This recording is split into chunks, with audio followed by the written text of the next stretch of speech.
ध्यान दे आप लोग, लास्ट क्लास पढ़ाया गया था कोष उपकोष कक्षक की संकल्पना के बारे में।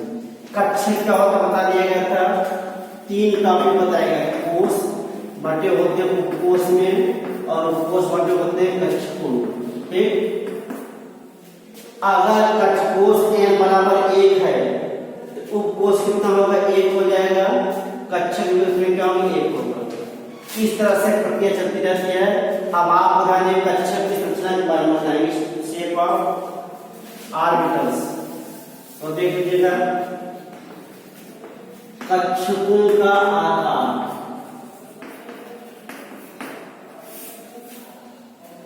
कक्षक 4 प्रकार होते हैं। कक्षक 4 प्रकार के होते हैं। पहला है यस, दूसरा है पी, तीसरा है डी, चौथा है। ठीक है, मान लीजिए कह सकते हैं यस कक्षक, पी कक्षक और डी कक्षक, यस कक्षक। इसमें नंबर ऑफ कितने होते हैं, 2 होते हैं। इसमें 6 होते हैं, इसमें 10 होंगे, इसमें 14। आकार देखिए क्या होता है, आकार होता है गोलाकार, डंबल शेप मान लड्डू के आकार का, डंबल शेप, डंबल शेप,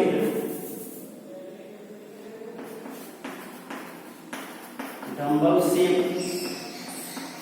ये होता है डबल डंबल।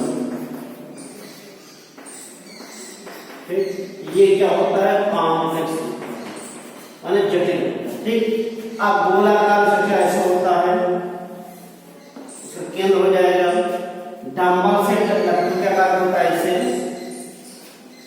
डी में क्या होता है, ऐसे डबल।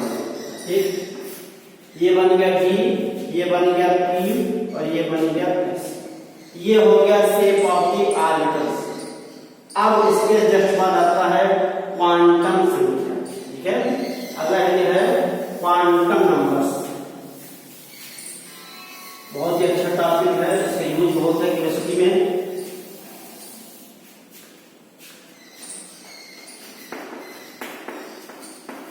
क्वांटम संख्या या संख्या, अंग्रेजी में कहा था क्वांटम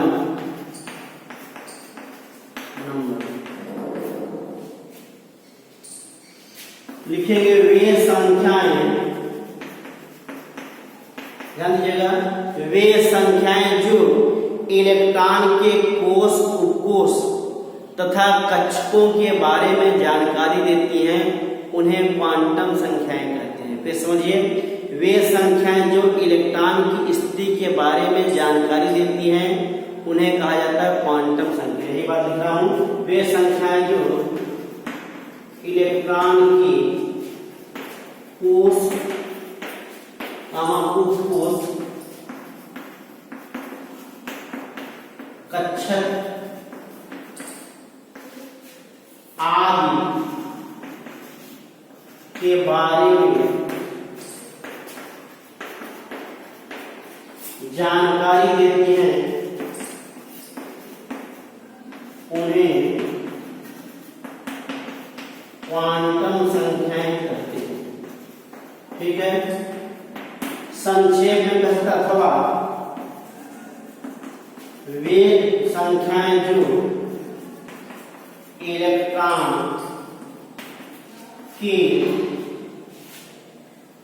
की स्थिति के बारे में बताती हैं, जानकारी देती हैं, उन्हें क्वांटम संख्याएं कहते हैं। ठीक है, ये 4 प्रकार की होती हैं, ये 4 प्रकार की होती हैं। 4 कौन से हैं, मुख्य क्वांटम संख्या, द्विघांसी या द्वितीय क्वांटम संख्या, चुंबकीय क्वांटम संख्या, चक्रण क्वांटम संख्या। चार वस्तु है, चार नाम लिखिएगा।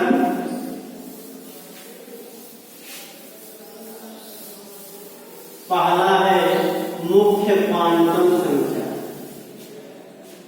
ठीक है, फिर डालते हैं या पहले एक बार लिख लो, मुख्य क्वांटम संख्या।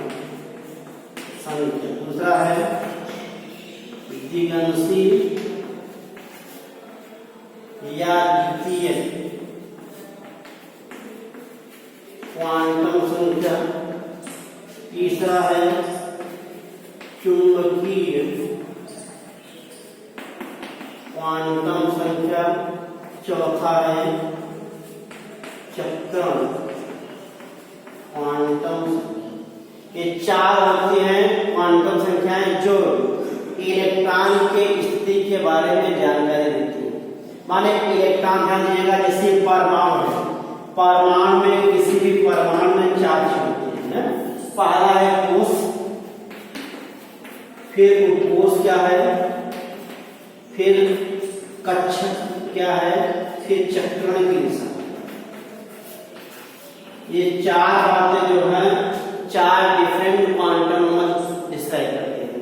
माने इलेक्ट्रॉन किस कोश में है, किस उपकोश में है, किस कक्षक में है, उसके चक्रण की दिशा क्या है। इन सभी के बारे में जो संख्याएं जानकारी देती है उन्हें कहा जाता है क्वांटम संख्याएं। इट मीन्स क्वांटम संख्याएं चार प्रकार होती हैं। पहला है मुख्य क्वांटम संख्या, दूसरा है द्विगंशी या द्वितीय क्वांटम संख्या, चुंबकीय क्वांटम संख्या और लास्ट है चक्रण क्वांटम संख्या। ठीक है, पहला लिखिएगा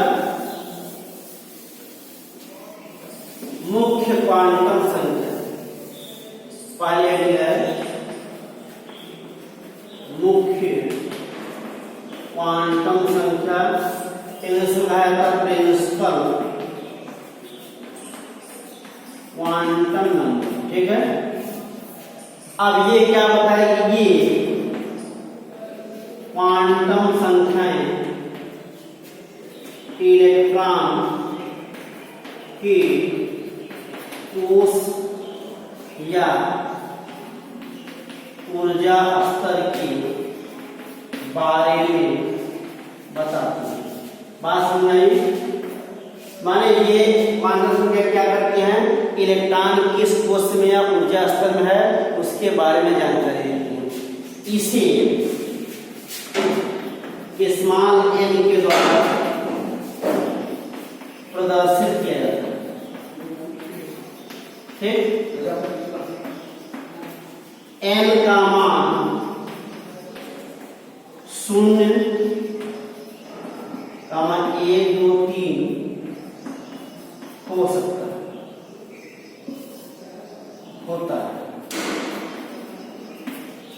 ठीक है, जैसे यहां लिखेगा, जैसे n बराबर 1 क्या हो जाएगा, प्रथम कोश, n बराबर 2 हो जाएगा द्वितीय कोश, n बराबर 3 हो जाएगा तृतीय कोश, n बराबर 4 हो जाएगा चतुर्थ कोश। ठीक है, इस तरह से n indicate about their number of cells. माने इलेक्ट्रॉन किस कोश में है अथवा एनर्जी लेवल में है उसके बारे में जो संख्या जानकारी देती हैं उन्हें कहा जाता है मुख्य क्वांटम संख्या। इसे n के द्वारा प्रदर्शित किया जाता है। n का मान 0 हो नहीं सकता, कोश अगर 0 होगा तो 1, 2, 3 होता है। माने प्रथम कोश 1 हो जाएगा, 0 संभव नहीं है, 2 हो सकता है, 3 हो सकता है अथवा 4। माने ये सारे लिखते हैं 1, 2, 3 ऐसे 4। माने कोश की संख्या 1, 2, 3, 4 पूर्णांक संख्या हो सकती है, 0 संभव नहीं है। क्लियर? अब इसके बाद देखिएगा अगला आता है द्विगंशी क्वांटम संख्या या द्वितीय क्वांटम संख्या। अगला है द्विगंशी, अंग्रेजी में कहा जाता है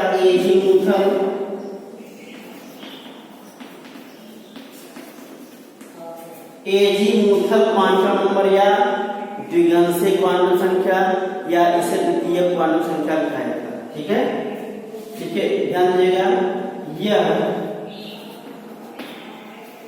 इलेक्ट्रॉन की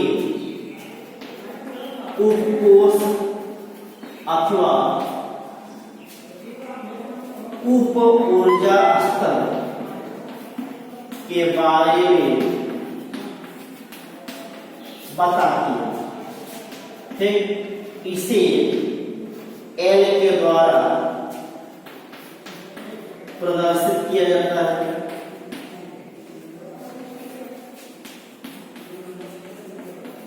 ठीक, इसका मान n पर निर्भर करता है। ठीक, जैसे यदि n बराबर 1, n बराबर क्या हो जाएगा? 0 हो जाएगा। ठीक, यदि n बराबर 2, l का मान क्या हो जाएगा? 0, 1 हो जाएगा। यदि n बराबर 3 तो l का मान 0, 1, 2, 3 हो जाएगा। 1, 2, 3 है, ये 2 है, ये l है। मानिए ये हो जाएगा यश कोष, ये sp हो जाएगा, ये sp_d। माने यहाँ लिखेगा, यहाँ लिखेगा अतः उपकोष S के लिए L बराबर क्या होगा? 0। P के लिए L बराबर 1 हो जाएगा। D के लिए L बराबर 2 हो जाएगा।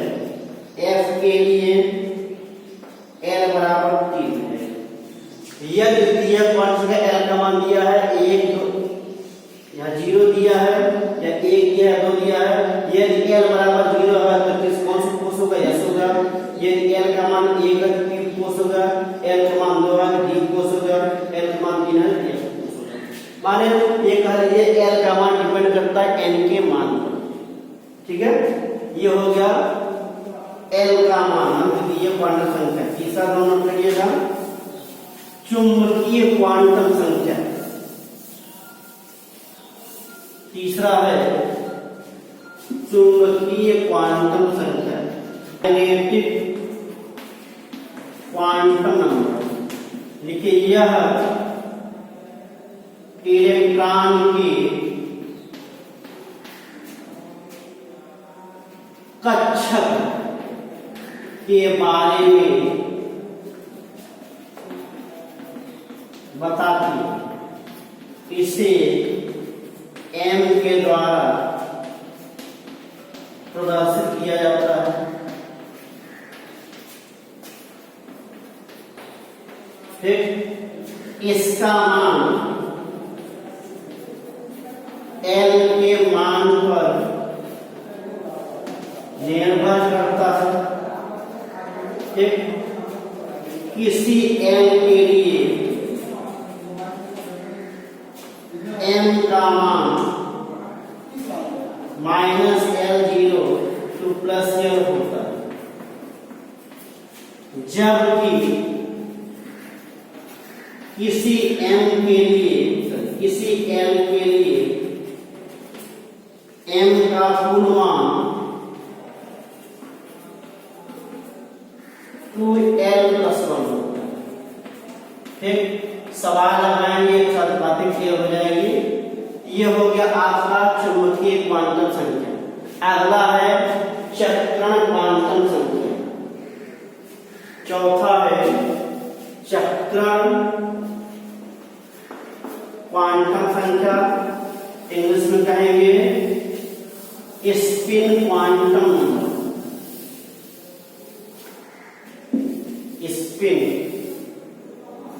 स्पिन में क्या होता है? चक्रण होता है, स्पिन क्वांटम। ध्यान दीजिएगा, यह इलेक्ट्रॉन की चक्रण की दिशा के बारे में बताती है। इसे S के द्वारा, स्मॉल s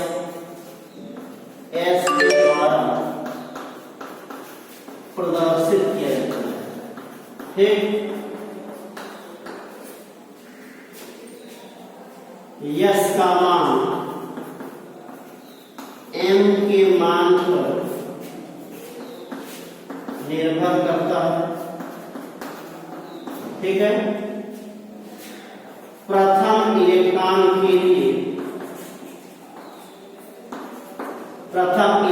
के लिए s का मान +½ तथा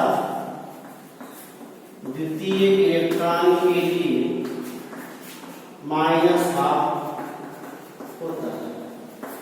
ये हो गए चारों क्वांटम संख्याओं के बारे में। अब 2-3 पॉइंट्स और बताएंगे, इनमें रिलेशन क्या, संबंध क्या, निर्भरता क्या होती है। माने अगर n का मान मालूम हो तो n का मान, m का मान, s का मान निकाल सकते हैं। यदि l का मान मालूम, फार्मूला अप्लाई करें, m का मान निकाल सकते हैं।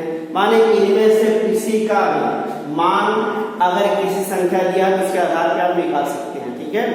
अब इसके बारे में 2-3 पॉइंट नोट करिएगा। इसका फाइनल देखिए क्या फाइंड आउट होता है पॉइंट में। यहां देखिएगा, अतः n बराबर क्या होता है, l होता है। माने n का कुल मान l के कुल मान के बराबर दिया, l बराबर n हो जाएगा, m बराबर होता है n² और s बराबर होता है 2n²। ये पहला। दूसरा संबंध देखिए, यस उपकोष के लिए l बराबर 0 होगा, p के लिए l का मान 1 होता है, d के लिए l का मान 2 होता है और f के लिए l का मान 3। ये पॉइंट याद रखिए। ठीक है। अगला देखिएगा, किसी n के लिए l बराबर क्या होता है 0 to n-1 होता है। ठीक है। फिर किसी l के लिए m बराबर होता है -l 0 + 1। कुल मान कितना होता है 2l + 1 होता है। ठीक है। और किसी m के लिए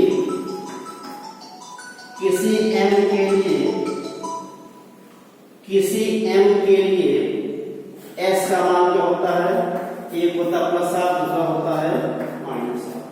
ये फार्मूले हैं जिनकी सहायता से हम किसी एक की वैल्यू ज्ञात होने पर अन्य की वैल्यू हम ज्ञात कर सकते हैं। ठीक है। नोट कर लीजिएगा। अब इस पे सवाल बताइए। पहला प्रॉब्लम देखिए, सवाल देखिएगा।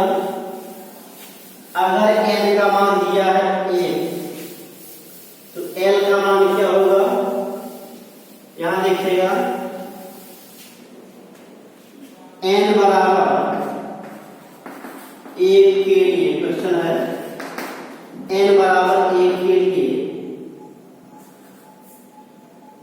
सभी क्वांटम संख्या का मान क्या। ठीक। ये सवाल दिया है, ये सवाल नेक्स्ट टाइम बताएंगे, सवाल हम कर बताएंगे। ठीक।